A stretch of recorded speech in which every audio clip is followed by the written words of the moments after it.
Hush now, child, and don't cry. Your folks might understand you by and by. Move on up and keep on wishing. Remember your dream is your only skin, so keep on pushing.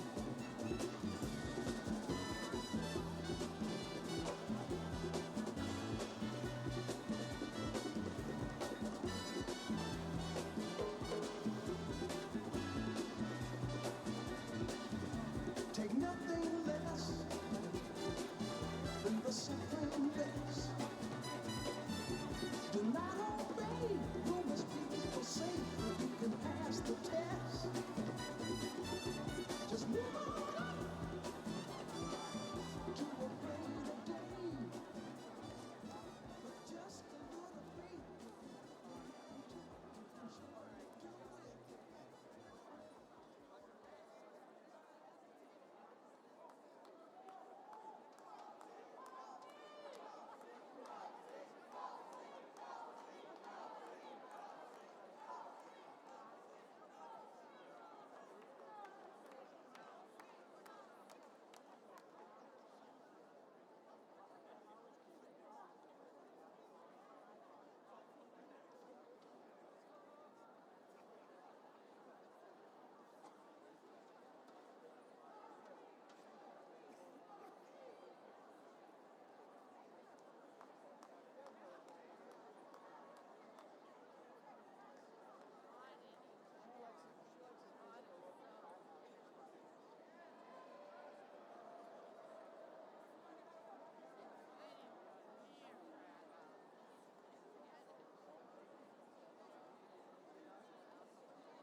New Hampshire Democrats, please welcome to the stage Congresswoman Tulsi Gabbard.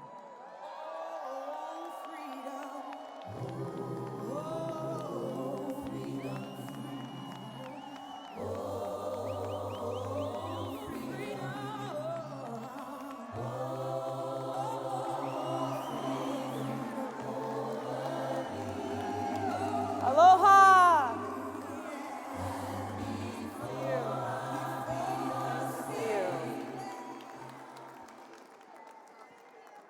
Aloha, New Hampshire Democrats. It is so good to be here with you today. Abraham Lincoln, in his Gettysburg Address, laid out a powerful vision for our country, reminding us that our nation was conceived in liberty and dedicated to the proposition that all are created equal. And he reminded us that those who sacrificed all on that battlefield are best honored by ensuring that our nation has a new birth of freedom, with a government of the people, by the people, and for the people. Wise words spoken by a wise man, but that is not what we have today. Instead, what we have is a government of, by, and for the rich and powerful. And what happens as a result? We, the people, get left behind. You deserve a president that will put your interests ahead of the rich and powerful, ahead of self-serving politicians, ahead of the very few who are holding on to that power with all that they have. As your president, I'll crack down on big pharma and insurance companies who are exploiting the sick, putting their profits ahead of the health and well-being of the American people. As your president, I will work to pass Medicare for all who want it so every single American can get the health care that they need when they need it. Now, unfortunately, as in too many states, New Hampshire is vastly underfunded when it comes to education. Our teachers remain underpaid, under-resourced, without the tools that they need to best serve our kids. As your president, I'll make education a top priority, paying our teachers what they deserve and empowering them to do what they do best.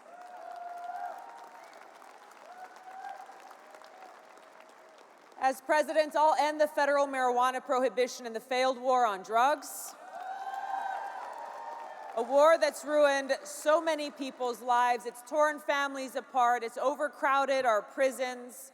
I'll reform our broken criminal justice system.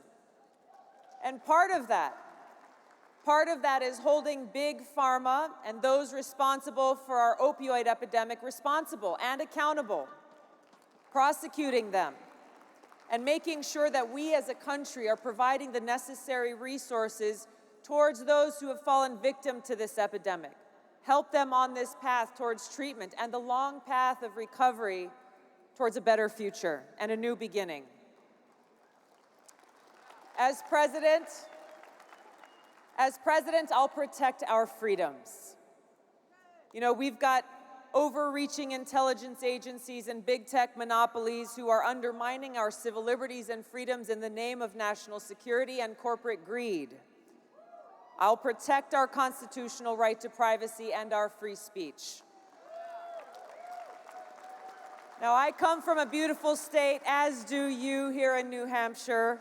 I'll tackle climate change and protect our environment by ushering in a green century, ending taxpayer subsidies for fossil fuel corporations and multinational agribusiness, and harnessing the best that technology and innovation has to offer us by creating a green economy with good-paying jobs and making sure that every single American has clean air to breathe and clean water to drink. Now, there's one issue that is central to every one of the domestic challenges that we face, and that is the cost of war. 4,419. 4,419 of my brothers and sisters in uniform never came home from Iraq.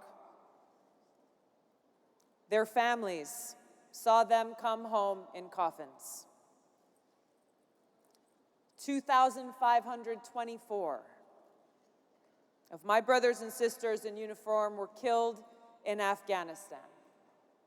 Their families and their loved ones never having the opportunity to say their final goodbye.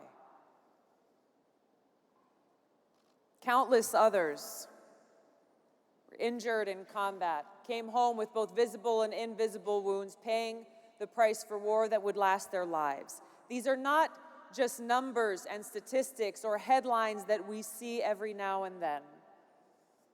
These are our friends, those who we laughed with and trained with and served with. These are our brothers and sisters, our sons and daughters, our moms and dads.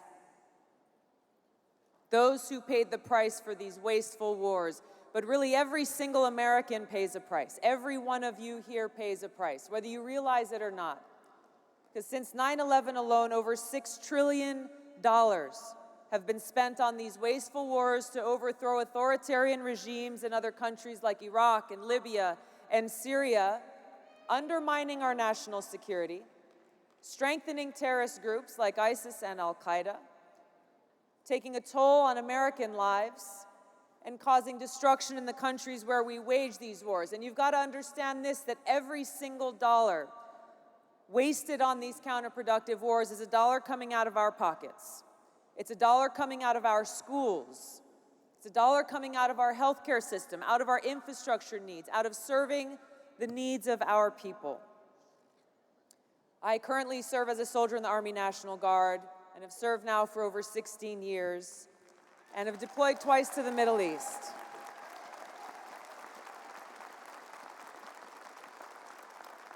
And in Congress now for nearly 7 years, I've served on the Armed Services Committee, the Foreign Affairs Committee, the Homeland Security Committee.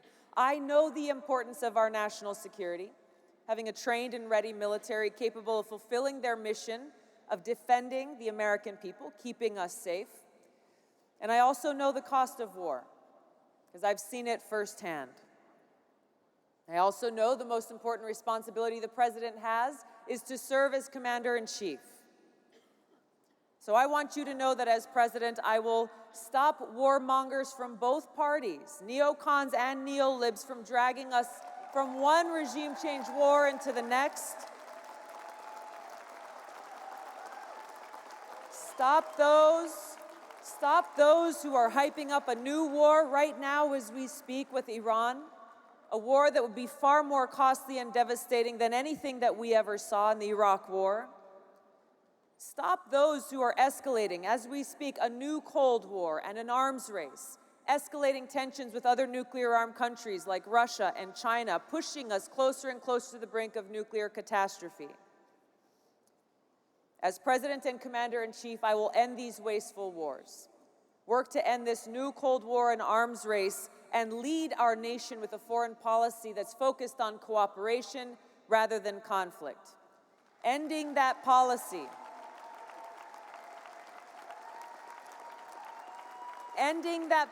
of being the world's police, having the courage to meet with both adversaries and friends in the pursuit of peace and national security, understanding the only alternative to talking and negotiations and diplomacy is war.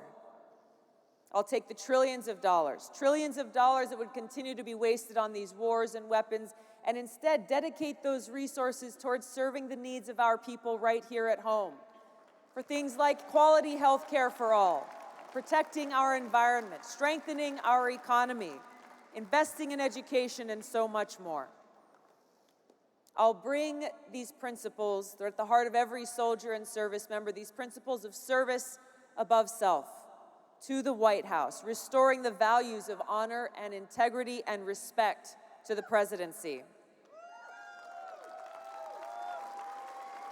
So I'm asking you to join me because I know that when we stand united by our love of country, our love for our freedoms and for each other, there is no obstacle we cannot overcome. United we stand, divided we fall. So join me as we gather together to bend the arc of history away from war and together working towards that future of peace, prosperity, opportunity, and justice for all. Thank you so much for being here and for all that you are doing to strengthen our democracy and move us forward together. Thank you so much. It's great to see you. Aloha. Thank you very much.